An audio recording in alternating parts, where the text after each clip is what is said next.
엔지니어의 한마디 52번째 시간입니다. AI 시대인데 앞으로 믹싱 공부할 필요가 있을까요?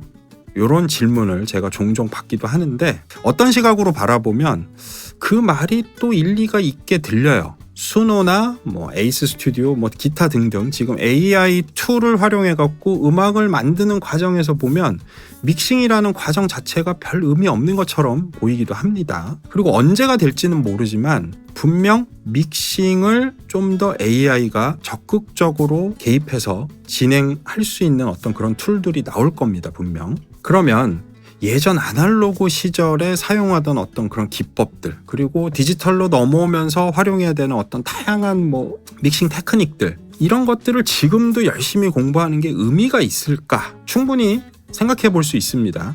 그럼 이 타이밍에 본질적인 걸 한번 다시 생각해 보자고요. 믹싱을 하는 과정에서 기술이 과연 모든 것을 정리해 주는가?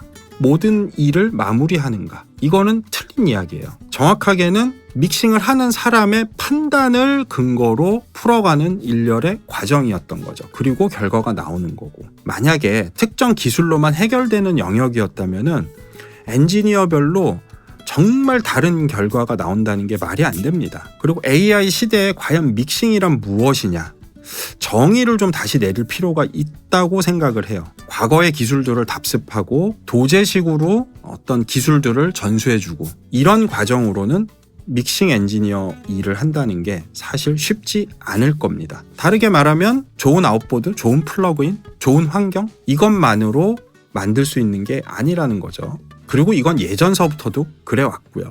아이러니하게도 AI 시대가 더 딥해질수록 사람의 판단은 훨씬 더 높은 가치를 가지게 될 겁니다. 그리고 도구들이 많아진다 한들 결국 사용자가 누구냐에 따라 결과물은 완전히 바뀔 거고요. 그럼 오늘 질문의 답은 뻔하죠. 사실 더 공부를 해야 된다. 더 눈높이는 높아졌다. 그래서 믹스를 공부를 할 거면 훨씬 딥하게 공부를 해야 되는데 그게 단순히 플러그인 사용법, 아웃보드 사용법 이런 부분이 아니라는 거예요. 결국은 음악을 더 음악답게 만들 수 있는 판단력을 기르는 그런 훈련을 훨씬 더 딥하게 해야 된다는 겁니다.